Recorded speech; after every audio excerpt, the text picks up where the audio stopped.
Hi guys, welcome back to a new episode of Apps Academy.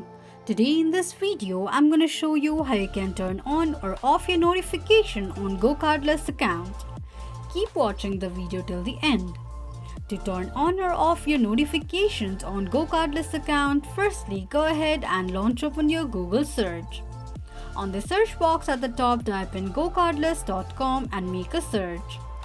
The official page of Gocardless account will appear on the screen.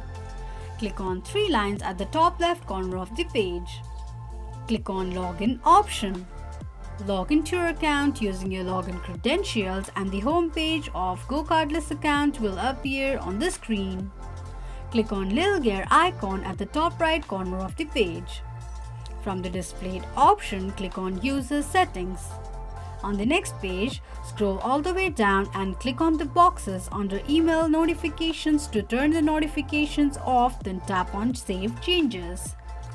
To turn on the notifications, you can simply tick mark on the boxes.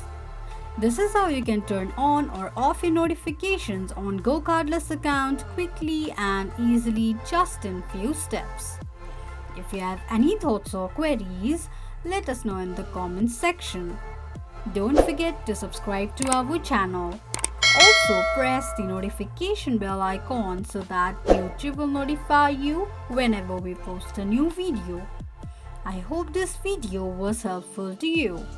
Thank you so much for watching.